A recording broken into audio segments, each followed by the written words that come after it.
Hey everyone, welcome to a special bonus episode of Locked On Lakers. Brian Kamenetsky, Andy Kamenetsky. Andy, the Lakers, after winning 4 in a row, have now lost 3 in a row, and they did it in spectacular fashion to the Denver Nuggets on Saturday, losing by 37 points. Afterwards, Russell Westbrook says they're not playing hard enough. Frank Vogel says they're still searching for answers. It's hard to disagree with any of it, and we'll talk about it next. You are Locked On Lakers, your daily Los Angeles Lakers podcast. Part of the Locked On Podcast Network, your team every day.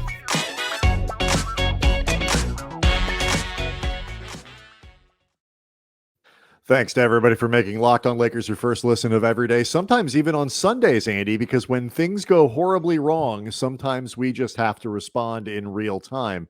And it's fair to say that things went wrong. I thought that when did they play last? It was the Sacramento game was their worst loss of the year. But in terms of disheartening losses where you could see the bad body language and a sense of potential hopelessness on the sidelines of the Lakers, I think this one takes the cake. I mean, as we've discussed before, including most recently that loss against the Sacramento Kings, it is hard for me to pinpoint the worst loss of the season without really doing some deep dive research and maybe breaking out an abacus. Like, there's a lot going on there, but this one was discouraging to watch, Brian, just in the sense of they played a decent enough first quarter. Yeah. But you could see the signs of what was happening even while keeping it within 5 points to end that frame. And from there, it just started getting worse and worse and worse. And as the game went along, and I think this contributed to the bad body language you were talking about, it started becoming obvious that the answers that were required in this game, specifically defensively, the Lakers did not have at all, and they were not coming. Even for, say, a guy like Bones Highland, their rookie point guard off the bench, career high 27 points in this game, 10 rebounds. He outscored, I believe, or pretty close to outscored the Laker bench by himself. Like, until he started getting into garbage time, there was a period where he was outpacing the entire Laker bench. Yeah, so 133-96 was the final there. And Andy, you alluded to some of the, kind of the avalanche in the box score. And you just look at the way this game progressed. Lakers down 34-29 at the end of the first quarter. They scored 31 points in the second quarter, so decent output. The Lakers go into the locker room with 60 points. That's not bad. But they gave up 39 to Denver in the second. It didn't get any better in the second half. The Lakers gave up 60 points themselves, and just as bad, they only scored 36 on their own. So I mean, they were terrible defensively, they were terrible offensively. LeBron inefficient, 25 points on 23 shots. Russ had 19 points, I guess technically probably one of his better games, but so just there wasn't anything really you could look at this in this game as positive. Defensively, they got absolutely annihilated in every way, shape, and form. They tried to play big with Dwight Howard against Nikola Jokic, and that didn't work. Certainly playing small against Nikola Jokic didn't work. They were scrambled all night, but it wasn't even, even when Jokic didn't play. Jokic played 28 minutes on Saturday night. That leaves 20 others where he didn't. The Lakers got torched in those, arguably even worse than they did when Jokic played. I mean, you don't need Nikola Jokic again when you got Bones Highland. Yep. I mean, he was indicative of. I mean, again, he's a good player, and I think he's a lot of fun. I think he's got a bright future ahead of him. But he put up a career high again, 27 points in this game. I'm going to go out on a limb and predict that 10 rebounds is a career high for him. The Lakers they had no answers for anything going on. Like you had mentioned going big, for example. Dwight Howard himself in the first quarter actually played very well. Dwight was arguably the brightest spot. I thought he was active, and certainly offensively, he got on the glass and he made himself available and all, but it didn't make a lick of difference defensively. Of course. That's sort of what I was getting at, though. It didn't necessarily matter. I believe he had 11 points in the first quarter, and he was in a lot of ways the Lakers' he was the reason they were able to stay alive in that first quarter, because again, Denver was hitting everything. And you mentioned too the lack of effectiveness that Dwight, along with everybody else, had in this game, but in particular Dwight being out there, obviously, for Jokic. Without making excuses for what happened in this game, and we're definitely going to be talking about it in ways that clearly are not making excuses for him. My God, does Nikola Jokic F up any defensive scheme? He does. And look, Denver is a team like the Lakers. Triple-double basically in the first half. Yeah, he's the Lakers are, Denver's a team that has struggled like the Lakers in a lot of ways. Lots of injuries, lots of instability in the lineup, and all of those things. Their podcasts are just as frustrated as ours, in terms of what Locked On Nuggets looks like. They are not a bad team, though. They certainly have some talent over there. And they came out and they hit every single shot that they took from three-pointer. Went into the locker room at half shooting over 60% from three-point range. That's not entirely bad defense. Some of that is just really, really hot shooting. They made all but one of their free throws. Like, Denver was offensively, this was a night where they were going to win, it seemed like, and that's fine. But the Lakers, they didn't necessarily need to win this game by 37. And the issue isn't so much that Denver got hot. It's that the Lakers had zero response to anything that Denver was doing, and got beaten up by the same. Derek Fisher on Spectrum Sportsnet talked about after the game, and some of the post game talked about just like simple stuff. Communications on switches. How aggressively do you come out? Do you leave somebody? Do you go under a screen to let Bones Highland take an open 3-pointer when he's hit his last 7 of them?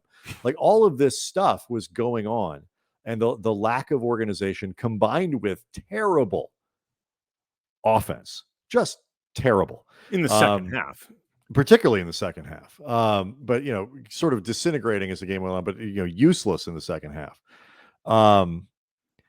The reason this was disheartening, we'll get to Russell Westbrook's comments here in a second, is like the Lakers, their schedule continues to get more difficult. They play a lot of games on the road. They've got a lot of games coming up against playoff teams. They see Utah, on Monday, on Martin Luther King Day. They see Miami. They see Brooklyn. And, we'll see what happens with Kevin Durant, who left his game on Saturday with a knee injury. But they see Philly. They see Charlotte. They see it's going to get harder. And there was nothing about Saturday's game that made you think, they can fight their way through that. And maybe Anthony Davis coming back makes a difference, but it's not going to be instant. Anthony Davis doesn't come back and instantly turn them into a team that can be what they need to be. It's going to be 4, 5, 6 games. And you wonder where they're going to be at the end of this stretch of, where you get to mid-February, where you get to the All-Star break, if they can't do better than they've done over the last 3 games. Yeah, I mean, AD is going to be reevaluated sometime this upcoming week. Like, we are not going to know the exacts of it. I think I don't even know if they know for sure exactly when it's going to happen, but it's coming up soon. Hopefully, he will be back. But there are reports that the Lakers are optimistic that he could be back by the end of January. But I mean, he is not going to automatically cure everything that's happening with this team. He'll make them better, and certainly defensively, he gives them an anchor that they just don't have right now. And there's only so much you can ask of LeBron as a rim protector, and you can see that either fatigue or oh crap, I got to keep doing this every single game. Defensively is starting to set. In the last few games, LeBron has been as bad defensively as everybody else on this team. But also, too, and this is going to get into, I think, the comments from Russell Westbrook, I think you are starting to really see a lack of belief setting in with this team. And, like, it is starting to daunt on them just, oh, crap, we really may not be good enough. We really are not good enough, and we can try to make this better, and we can play a better version of what we've seen over the last few games, but our ceiling is much lower than we thought it was. Even if AD comes back as early as you could be optimistic about it, there isn't enough time, there isn't enough talent. And here's the thing, They may be wrong. They may not be wrong about that, but that's still a dangerous place to be in terms of You trying to got to be able finish to, you out have to be able to fool yourself. And these right. guys, the problem with veterans, we always talk about young players being too stupid to know that they're not supposed to win. Young veteran teams might be smart enough to know they're not supposed to win, and you're right. It's a dangerous place to be. It really dovetails nicely, I think, in a couple ways to Westbrook's comments after the game, which, by now people have probably seen on Twitter and get a lot of attention. So let's talk about that stuff next. Locked On Lakers brought to you by Built Bar. It's the new year, which means New Year's resolutions. And if yours is about getting fit, eating healthier, make Built Bar part of those plans. Built Bar is the protein bar that tastes like a candy bar. It allows you to eat healthy without it just getting boring and frustrating and making you say, screw it, man. Like, I don't believe in this new lifestyle the same way the Lakers don't believe in themselves. Probably both sets are saying, where's my chocolate? Well, guess what? Built Bars, they are covered in 100% real chocolate. Something good, by the way, if the Lakers want to eat their feelings right now, and I wouldn't blame them. Most Built Bars, only 130 calories, 4 grams of sugar, 4 net carbs, but 17 grams of protein. That's the good stuff. Great flavors to choose from: coconut almond, peanut butter brownie, cookies and cream, salted caramel, and down the line. So go to Built.com, use the promo code LOCK15, get 15% off your first order. Again, promo code LOCK15, 15% off at Built.com. Locked On Lakers also brought to you by Bet Online. Bet Online would like to wish you a happy betting new year as we continue the march to the playoffs in the NBA and the NHL and obviously the NFL already in them. Bet Online remains the number one spot for all the best sports wagering action in 2022. And it's a new year with a new updated desktop and mobile website to sign up today and receive your 50% off welcome bonus on your first deposit. Just use our promo code Locked On to get started. So from baseball, football, not baseball, mostly basketball, football, hockey, boxing, UFC, and eventually baseball, but not now. Right down to your favorite Vegas casino games. Don't wait to take advantage of all the amazing offers for 2022. Bet Online is the fastest and easiest way to wager on all your favorite sports. Bet Online, where the game starts. All right, so let's talk about Westbrook, who basically spent his post-game media conference, again, not in a bad mood, surprisingly cordial. He didn't turn the ball over. He had 0 turnovers again. But the theme of Russ after the game was we need to play harder, ultimately we need to play harder. And this was not just him. You heard it again. I referenced Spectrum Sportsnet, their post-game show. You heard the broadcast team, play. Like, this was one of those nights you could see they're being beat to 50-50 balls. They were slow. And while Frank Vogel chalks some of that up to getting their asses kicked, which I think is relevant, it does hurt your body language and the speed at which you move. Both of those things can be true at once. They were getting their asses kicked in part because they weren't playing hard enough. Yeah, Dwight Howard said the same thing. And stop me if you've heard this before from me, Brian. I've been saying this a lot all season. This is just something, like, I know sometimes playing hard or effort can be a very subjective thing. And there's something you brought up before, that at times we need to play harder from players can be code for, we need to play better or an excuse to fall back on. I don't think that's the case with this team. They need to play better, but in lieu of maybe the talent gap that they don't have, or at least until AD comes back, they need to be playing harder all the time. And this is something they have not been doing on a regular basis. It may be, you mentioned before how veteran teams, it can be harder to talk themselves into being better than they are, further along than they are their own championship potential. Superstar teams, or at least guys who have been superstars, and there's a lot of guys on this team who have been superstars, or even in the case of somebody like Trevor Ariza, a very high-end role player, somebody with a pretty high profile. They're not always the guys used to doing the hustle stuff. But if you look right now at the hustle stats for this team, they are among the lead cellar dwellers for contested shots, among the lead cellar dwellers for offensive loose balls recovered, defensive loose balls recovered in total. And it doesn't feel in any way misleading. They are a team that, I understand if they get beat in certain ways because of who's on the floor right now, the limitations of what is a very oddly constructed roster, all of those things. But getting to a loose ball is getting to a loose ball. And you will get beat at times, but there are other times where they're getting beat And I think more often than not, because they're just not going after it hard enough.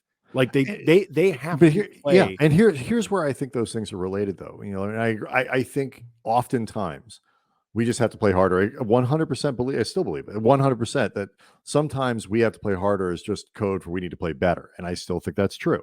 But where I think it's particularly relevant for this team is the gap between, like we were talking earlier, the gap between where they are and where they expected to be. The amount of hard that I think they thought would be required is just way higher. Like when you sort of mentally calibrate based on what you think you are, your expectations as a player.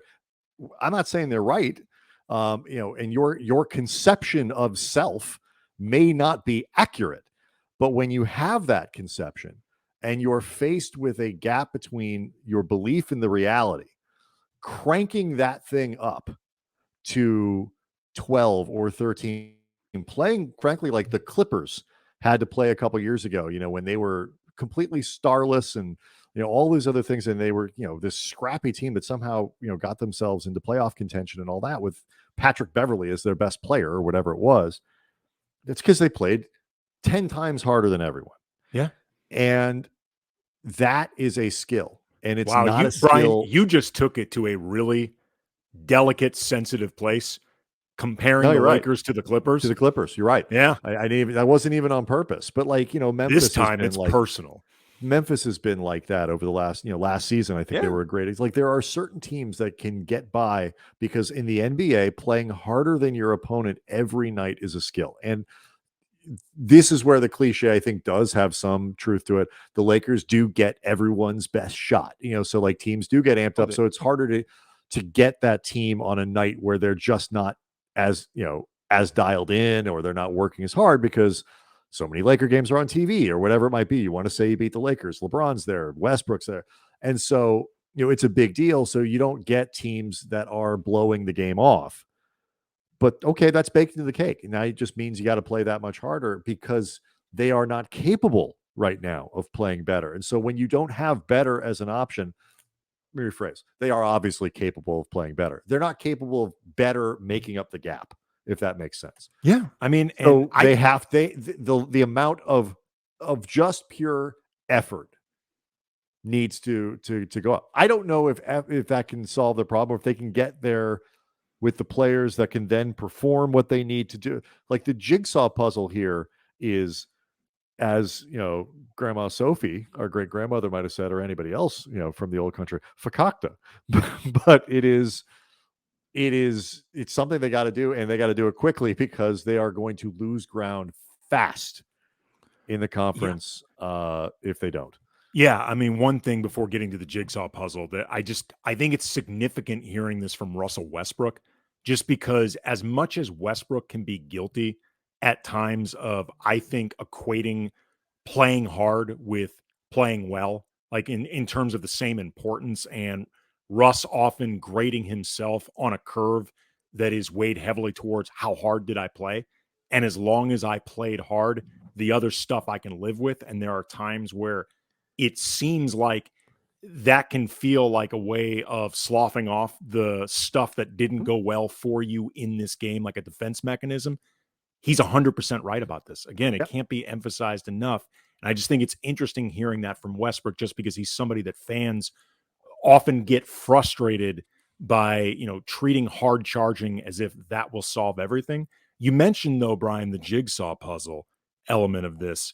Frank Vogel after the game was talking about, like, there's still a new group, still learning each other. Like, they haven't had a lot of practice time. They haven't gotten to a place yet where everybody's comfortable with each other.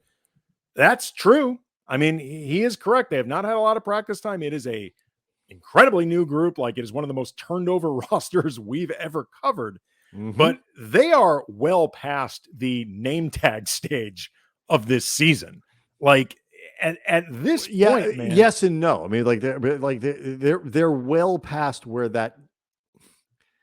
I mean, they're well past where you're still integrating Stanley Johnson. You're still integrating Trevor Ariza. I get that. Doing different things with different people, and I I don't think they're well past it in terms of like, does it have a practical effect on what they're doing? Yeah, but I'm also well past that being something that they can lean on. That was my point. Like, you are correct that they are still in a place where, because continuity has been so fleeting, like, it may feel that way, but they are well past that place where, frankly, you even bring it up.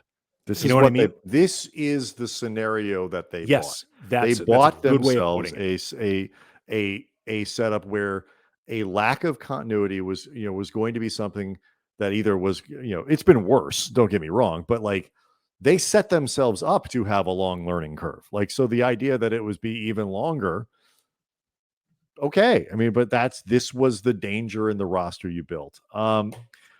But anyway, we don't have time to get in it now, but I have a couple theories that I want to look at as we get into the Monday game, the Martin Luther King Jr. game against Utah, and some of the other ones that are coming up. Some intriguing road contests for the Lakers. Probably best if they're not playing at the Crypt right now. I'm not sure how good a welcome they would get there, but these are dangerous times for the Lakers going forward as they sink a game under 5. Again, thanks to everybody for making Locked On Lakers your first listen of every day, including a Sunday. And we will see everybody soon. Thanks.